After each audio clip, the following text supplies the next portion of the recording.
नमस्कार, आप सभी का स्वागत है C10 न्यूज पर। मैं हूं आपके साथ काजल सिंह।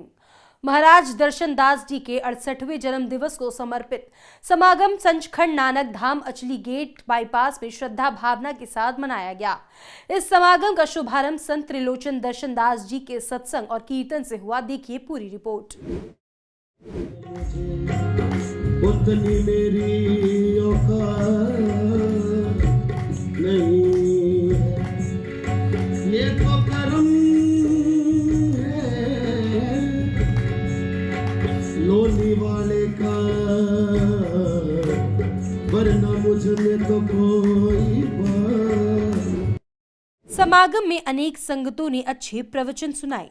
संत त्रिलोचन दास जी ने कहा कि हमें प्रभु की भक्ति करनी चाहिए।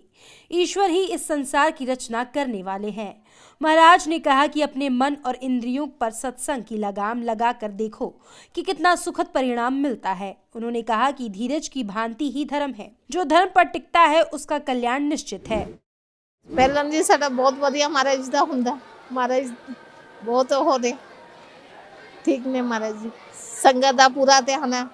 देखो आया नूं किसे नूं अपना बिस्तरा नहीं घरों लियाना पैंदा, हर एक नूं बिस्तरे दिंदे आ, रोटी मिलदी है, सब कुछ ਇੱਥੇ ਮਿਲਦਾ, ਕਿਸੇ ਚੀਜ਼ ਦੀ ਕਮੀ ਨਹੀਂ ਹੈਗੀ ਇੱਥੇ। ਸਾਡੇ ਬੱਚਿਆਂ ਨੂੰ weight ਪ੍ਰੋਬਲਮ ਸੀਗੀ। ਮੈਨੂੰ ਕਿਸੇ ਨੇ ਦੱਸਿਆ ਕਿ ਇੱਥੇ ਬਾਬਾ ਜੀ ਪ੍ਰਸ਼ਾਦ ਦਿੰਦੇ ਆ, ਤੁਸੀਂ ਖਾਓ।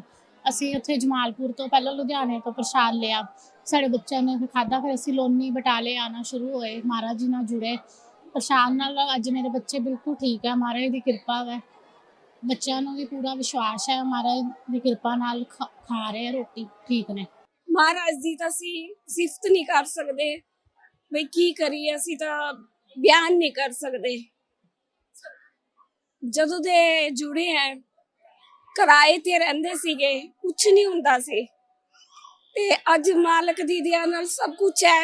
बच्चे वड्डे हो गए, गड्डियां च घुमा रहे मालक।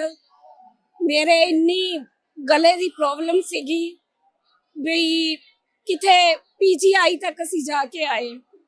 बड़े आज तक भटकदे ही रहे असी सारी उम्र। फिर इत्थे जुड़े और सानू जो कदी सोचिया नहीं वो कुछ मिल रहा बिना मंगे। हर इंसान जीवन के हर धर्म को निभाए। पिता हो तो पिता का, भाई हो तो भाई का, गुरु हो तो गुरु का, शिष्य हो तो शिष्य का धर्म निभाना सीख लो। मजहबों में फंसकर धर्म से मत भटको। धर्म वो नहीं जो संसार ने चला रखे हैं, धर्म वो है जो धारण किया जा सके। जीवन में आप जिस भूमिका में हैं उसे पूर्ण निष्ठा और ईमानदारी से निभाना ही धर्म है।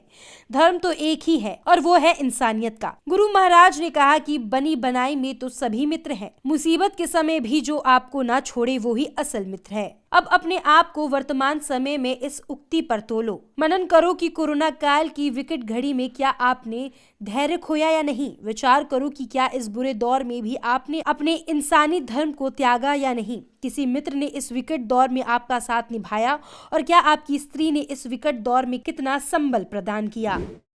इंतजाम महाराज जी वालों सानू पहला ही इंस्ट्रक्शन मिल गई सी कि अपने संगत नू रखन रखाव जां उन्हां दे ठहरन दी कोई भी कमी नहीं होनी चाहिए। इस लिए इंतजाम साडा 1-1.5 महीना पहले शुरू हो गया सी। टेंट जो भी है बिस्तर वगैरह साडा लोकल भी आंदा, बाहरों भी आंदा। महाराज जी के इंस्ट्रक्शन के अनुसार सब कुछ संगत नूं हर फैसिलिटी इत्थे प्रोवाइड की जाती है। परेशानी है महाराज की कृपा है, उन्होंने नाल ही सब कुछ वो परेशानियां आन ही नहीं देंदे। सारी फैसिलिटी जो प्रोवाइड हो जाती है वो सारा कुछ महाराज की कृपा नाल अपने आप ही हो जाता। सानूं नहीं पता लगता कि किद्दां हो गया सारा इंतजाम। प्रभु भक्ति से ही हमारा जीवन सफल हो सकता है। वहीं इस दौरान सत्संग के बाद संत त्रिलोचन दास जी ने संगत को नामदान की बख्शीश भी दी। संगत में सभी के लिए लंगर और रहने के लिए उचित व्यवस्था की गई। ये समागम प्रतिवर्ष 3 दिन का होता है। पिछले साल 1 दिन का हुआ था क्योंकि कोरोना दे चलते संगत नूं इकट्ठ कराना और फिर रखना, फिर जिम्मेदारी चकना, काफ़ी कुछ प्रॉब्लम चल रही सी, जिस दे करके संगत ना सहमति करके सर्व समति दे नाल, क्योंकि काफ़ी संगत घबराई हुई सी कोरोना करके, तो उन्होंने करके इस कारण पिछले साल असीं 1 दिन का किया। तो संगत ते भगवान दे हत्थ है सारा कुछ, रब ही करदा जो करदा, साडी मर्जी नाल ते पता नहीं हिलता। ਰੱਬ ਹੀ ਕਰਨ ਕਰਾਵਣਹਾਰ ਹੈ। ਤੀਸਰੀ ਵੇਵ ਸ਼ੁਰੂ ਹੋ ਗਈ ਬਾਬਾ ਜੀ, ਪਰ ਕਰੋਨਾ ਨੂੰ ਮੱਦੇ ਨਜ਼ਰ ਰੱਖਦੇ ਆ ਕਿਸ ਤਰ੍ਹਾਂ ਦੇ ਇੰਤਜ਼ਾਮ ਕੀਤੇ ਗਏ ਨੇ ਦਰਬਾਰ ਦੇ? तीसरी वेव शुरू नहीं हुई, इट्स नॉट येट स्टार्टेड। भी चिंता का विषय है, हुई तो नहीं है। आप ऐसा ना कहिए कि हो, आई ना तो अच्छी बात है। तो अनुमान लगाया जा रहा है कि आएगी, क्योंकि कोरोना का नवा वेरिएंट आ गया। तो चलता ही चलता है हमेशा। अगर आप महामारी की पिछले 300 साल पुरानियाँ सारी, अगर आप 100 साल बाद महामारी आईਆਂ ਨੇ, ਤੇ ਸਪੈਨਿਸ਼ ਫਲੂ ਜਦੋਂ ਆਇਆ ਸੀ ਪਿਛਲੇ 100 ਸਾਲ ਪਹਿਲਾਂ, ਉਹ ਵੀ 3 ਵੇਵਸ ਆਈਆਂ ਸੀ ਤੇ ਭਾਰਤ ਵਿੱਚ 5 ਕਰੋੜ ਬੰਦਾ ਮਰਿਆ ਸੀ। ਤੇ हमारे देश को देखना है, हमारा तो संगत का तो जो जिम्मेदारी बनती है वो तो हमने पुख्ता इंतज़ाम कर रखे हैं, और सारी संगत ਨਾਲ सहमति ਵਰਤਾ ਕੇ ਪ੍ਰਸ਼ਾਸਨ ਦੇ ਨਾਲ और गाइडलाइन ਦੇ ਮੁਤਾਬਿਕ ਸਾਰੇ ਨਿਯਮ ਦਾ ਪਾਲਨ ਹੋ ਰਿਹਾ। ਪਰੰਤੂ ਮਹਾਰਾਜ ਦੀ ਕਿਰਪਾ ਕਿ ਰੱਬ ਦੇ ਘਰ ਆ ਕੇ ਤੇ ਕੋਈ ਬਿਮਾਰ ਨਹੀਂ ਹੁੰਦਾ, ਰੱਬ ਦੇ ਘਰ ਆ ਕੇ ਸਾਰੇ ਠੀਕ ਹੁੰਦੇ ਨੇ, ਇਹ ਸਾਡਾ ਮੰਨਣਾ ਆ। ਬਾਬਾ ਜੀ ਕਿੰਨੀ ਕੁ ਸੰਗਤ ਆਉਂਦਾ ਮਾਣਾ 3 ਦਿਨ ਦਾ ਸਮਾਂ? ਮੈਂ ਤੇ ਰੱਬ ਜਿਹਨੂੰ ਕਿਰਪਾ ਕਰੇਗਾ, ਸੰਗਤ ਆ ਰਹੀ ਹੈ। ਅੱਜ ਵੀ ਦਰਬਾਰ ਸਾਰਾ ਭਰਿਆ ਪਿਆ ਸੀ, ਕੱਲ ਵੀ ਸਮਾਗਮ ਹੈ, ਪਰਸੋਂ ਵੀ ਸਮਾਗਮ ਹੈ। ਔਰ ਤੁਹਾਨੂੰ ਆਪ ਨੂੰ ਪਤਾ ਹੀ ਹੈ ਕਿ ਹਜ਼ਾਰਾਂ ਦੇ ਸ਼ਰਧਾਲੂ ਹਜ਼ਾਰਾਂ ਦੀ ਤਾਦਾਦ ਵਿੱਚ ਤੇ ਪਹੁੰਚਦੇ ਨੇ। ਕੋਈ 1 ਦਿਨ ਵਾਸਤੇ ਆਉਂਦਾ, ਕੋਈ 2 ਘੰਟਿਆਂ ਵਾਸਤੇ, ਤੇ ਕੋਈ 3 ਦਿਨ ਵਾਸਤੇ, ਤੇ ਕੋਈ 6 ਦਿਨ ਵਾਸਤੇ, ਕੋਈ 4 ਦਿਨ ਵਾਸਤੇ। ਇਹ ਤੇ ਉਹਦੇ ਘਰ ਦੀ ਆਪਣੀ ਇੱਕ ਸਹਿਮਤੀ ਹੈਗੀ ਕਿ ਜਿਸ ਬੰਦੇ ਨੇ ਜਿੰਨਾ ਹਿੱਸਾ ਪਾਉਣਾ ਔਰ ਜਿਹਨੂੰ ਰੱਬ ਨੇ ਜਿੰਨੀ ਦੇਰ ਵਾਸਤੇ ਬੁਲਾਉਣਾ ਉਹਨੂੰ ਉਨੀ ਦੇਰ ਵਾਸਤੇ ਬੁਲਾਉਂਦੇ ਨੇ ਮਹਾਰਾਜ। ਬਸ ਹੱਲਾਸ਼ੇਰੀ ਰੱਖੋ, ਔਰ ਇੱਕੋ ਹੀ ਮੈਸੇਜ ਹੈ ਕਿ ਰੱਬ ਜੋ ਕਰਦਾ ਠੀਕ ਕਰਦਾ। ਬਸ ਜੋ ਹੋ ਰਿਹਾ ਠੀਕ ਹੋ ਰਿਹਾ, ਜੋ ਹੋਇਆ ਉਹ ਵੀ ਠੀਕ ਹੋਇਆ। ਰੱਬ ਜੋ ਕਰੇਗਾ ਠੀਕ ਕਰੇਗਾ। ਜੇ ਤੁਹਾਡਾ ਮਨ ਘਬਰਾਵੇ, ਡੋਲੇ, ਇਹ ਸੋਚੇ ਕਿ ਬਈ ਇਹ ਠੀਕ ਨਹੀਂ ਹੋ ਰਿਹਾ, ਤੇ ਰੱਬ ਜੋ ਕਰ ਰਿਹਾ ਠੀਕ ਕਰ ਰਿਹਾ।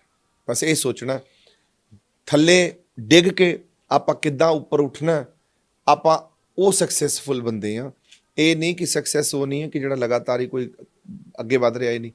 ਗਿਰ ਕੇ ਜਿਹੜਾ ਉੱਠਦਾ, ਜਿਹੜਾ ਤਾਕਤਵਰ ਬਣਦਾ ਤੇ ਡੋਲਦਾ ਨਹੀਂ, ਘਬਰਾਉਂਦਾ ਨਹੀਂ, ਤੇ ਹਿੰਮਤ ਦਿੰਦਾ, ਆਪ ਵੀ ਹਿੰਮਤ ਵਿੱਚ ਬੈਠਾ ਤੇ 10 ਬੰਦਿਆਂ ਨੂੰ ਹੋਰ ਹਿੰਮਤ ਦੇ ਰਿਹਾ, ਤੇ ਆਪਾਂ ਉੱਦਾਂ ਦੇ ਬੰਦੇ, ਤਾਕਤਵਰ ਬੰਦੇ ਬਣਨਾ। ਸਾਨੂੰ ਹੋਰ ਕੋਈ ਸੋਚਣ ਦੀ ਲੋੜ ਹੀ ਨਹੀਂ। ਜੋ ਸਭ ਕੁਝ ਉਸ ਮਾਲਕ ਤੇ ਛੱਡ ਦਿਓ, ਜਿਸ ਰੱਬ ਦੇ ਮਗਰ ਹੀ ਲੱਗੇ ਆ, रब ते छड्डो, जो रब करेगा ठीक करेगा। समागम 5 दिसंबर से 7 दिसंबर तक चलेगा। इस समागम में कई राजनीतिक तथा सामाजिक नेताओं ने हाजिरी लगाई। गुरदासपुर से जतेंद्र कुंडल की रिपोर्ट।